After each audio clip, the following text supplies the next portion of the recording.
روزہ نہ رکھنے کی اجازت صرف بیماروں کو، مسافروں کو اور معذوروں کو دی گئی ہے۔ اب دیکھیں، روزہ نہ رکھنے کی اجازت کے تمام عاقل اور بالغ مسلمان پر روزہ فرض ہے، لیکن ایسے لوگ جو بیمار ہوں، جو مسافر ہوں اور معذور ہوں، وہ روزہ ان کو اجازت دی گئی ہے کہ وہ روزے نہ رکھیں، لیکن اس کے ساتھ ایک شرط بھی ہے، لیکن وہ بھی اس شرط کے ساتھ جیسے ہی بیماری، سفر یا عذر ختم ہوگا۔ عذر کا مطلب ہوتا ہے تکلیف۔ اب معذور ہے، اس کو کوئی تکلیف ہے، تو جیسے اس کا وہ عذر ختم ہوگا انہیں روزے قضا کرنا لازم ہوں گے، تو انہیں وہ روزے دوبارہ رکھنا لازم ہوں گے۔ روزے کی فضیلت بیان کرتے ہوئے آپ صلی اللہ علیہ وسلم نے فرمایا کہ جو شخص رمضان المبارک کے روزے ایمان اور ثواب حاصل کرنے کی نیت سے رکھے گا تو اس کے پچھلے سب گناہ معاف کر دیے جائیں گے۔ کہ جو صرف رمضان المبارک کے روزے ایمان کہ اللہ تعالیٰ پر ایمان ہمارا تازہ ہو جاتا ہے اور ثواب حاصل کرنے کی نیت سے رکھے گا تو اس کے پچھلے سب گناہ معاف کر دیے جائیں گے۔ روزہ گناہوں سے بچنے کا بہترین ذریعہ ہے۔ آپ صلی اللہ علیہ وسلم نے رمضان المبارک کے مہینے کو ہمدردی اور غم خواری کا مہینہ قرار دیا ہے، کیونکہ ہمدردی اور غم خواری کا مہینہ اس لیے قرار دیا ہے کہ ہم رمضان میں اپنے آپ کو روزہ رکھنے کے ساتھ ساتھ ہم دوسرے بہت سے ایسے لوگوں کی افطاری کروا رہے ہوتے ہیں جو افطاری کی استطاعت نہیں رکھتے، جو ہمارے معاشرے میں بہت غریب سمجھے جاتے ہیں۔ ہم اپنے ساتھ ساتھ ان کی بھی مالی امداد کر رہے ہوتے ہیں۔ اس کے ساتھ ساتھ رمضان کے مہینے میں ہم اپنے پورے سال کا مال کے اوپر زکوٰۃ اور فطر ادا کرتے ہیں، جس سے دوسرے لوگوں کی مالی امداد ہو جاتی ہے۔ اس لیے رمضان المبارک کے مہینے کو ہمدردی اور غم خواری کا مہینہ قرار دیا گیا ہے۔ آپ صلی اللہ علیہ وسلم کا یہ بھی فرمان ہے کہ یہ صبر کا مہینہ ہے اور صبر کا بدلہ جنت ہے۔ صبر کا مہینہ ہے کہ ہم خود پر صبر کرتے ہیں، خود کو روکے رکھتے ہیں بری بات کہنے سے، کچھ کھانے پینے سے، کوئی بھی برا عمل کرنے سے، تو وہ صبر کہلاتا ہے۔ تو یہ صبر کا مہینہ ہے، صبر کا بدلہ جنت ہے۔ اس مہینے میں مومن کا رزق بڑھ جاتا ہے۔ اسی مہینے میں قرآن مجید نازل ہوا کہ ہمارا قرآن مجید بھی اسی مہینے میں نازل ہوا۔ اس مہینے میں لیلۃ القدر ہے، جس میں عبادت کا اجر 1000 مہینوں سے بڑھ کر ہے۔ کہ لیلۃ القدر کی رات آتی ہے جو آخری کے عشرے میں طاق راتوں میں سے کوئی بھی رات ہوتی ہے، تو وہ لیلۃ القدر کی رات ہے، اور اس میں عبادت کا اجر 1000 مہینوں سے بڑھ کر ہے۔ ماہ رمضان میں ایک نفل ادا کرنے کا اجر فرض جتنا اور ایک فرض ادا کرنے کا اجر 70 فرض ادا کرنے کے برابر ملتا ہے۔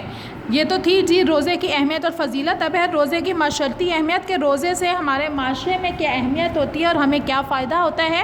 روزے کی وجہ سے تقویٰ اور پرہیزگاری کا ماحول پیدا ہو جاتا ہے، جس کی وجہ سے نیکیاں بڑھتی ہیں اور برائیاں کم ہو جاتی ہیں۔ کہ زیادہ تر لوگ اللہ تعالیٰ کے قریب ہو جاتے ہیں اور نیکیاں زیادہ ہوتی ہیں اور برائیاں کم ہو جاتی ہیں۔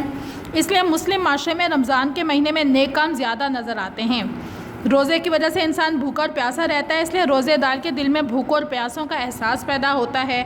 ان کے ساتھ محبت، ہمدردی اور غم خواری کے جذبات بیدار ہوتے ہیں۔ یہی وجہ ہے کہ دوسرے مہینوں کی نسبت رمضان میں زیادہ سخاوت اور اثار نظر آتا ہے۔ وہی بات کہ ہم لوگوں کی مدد کرتے ہیں اس مہینے میں۔ روزے کی وجہ سے معاشرے کے افراد میں قوت برداشت، وقت کی پابندی، غیبت سے اجتناب اور پرہیزگاری۔ معاشرے کے افراد میں قوت برداشت کے کھانا نہ کھا کر ہمارے اندر صبر کر قوت برداشت کا جذبہ پیدا ہوتا ہے۔ وقت کی پابندی ہوتی ہے کہ ہم ایک مخصوص سحری کے وقت پر روزہ رکھتے ہیں اور مخصوص افطاری کے وقت پر روزہ افطار کرتے ہیں۔ اس سے پہلے نہ تو کھا سکتے ہیں اور نہ ہی ہم کسی بھی چیز کو، کسی بھی بری بات کو کہہ سکتے ہیں۔ غیبت سے اجتناب، روزے میں ہم خود کو برائیوں سے دور رکھنے کی کوشش کرتے ہیں، دوسروں کی برائی کرنے سے خود کو قابو پاتے ہیں، اور پرہیزگاری جیسے اعلیٰ اوصاف کا مطلب ہوتا ہے خوبیاں پیدا ہوتی ہیں، جن کی وجہ سے معاشرے میں نظم و ضبط، امن و امان اور سکون کی فضا پیدا ہوتی ہے۔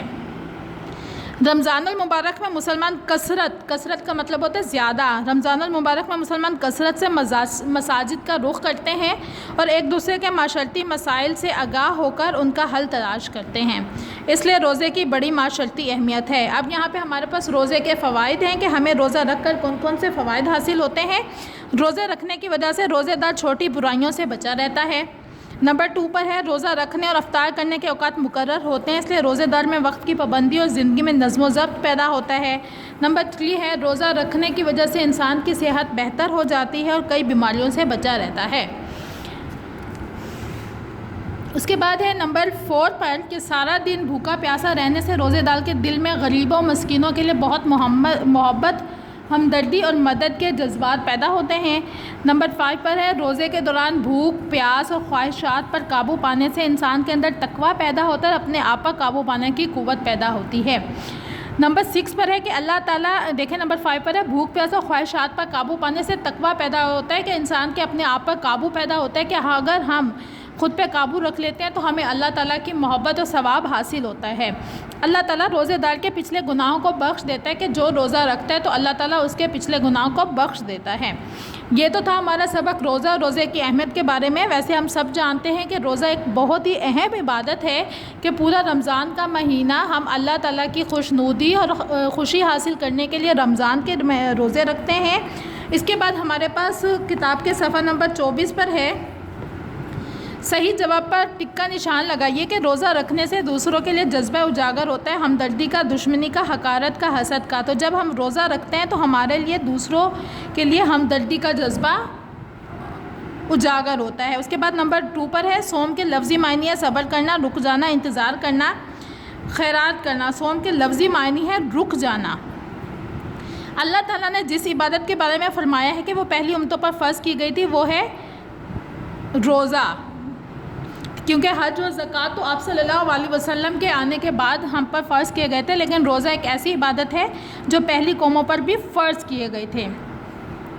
قرآن مجید نازل ہوا محرم میں، ربیع الاول میں، رمضان میں، ذی الحج میں، تو قرآن مجید رمضان المبارک میں نازل ہوا تھا۔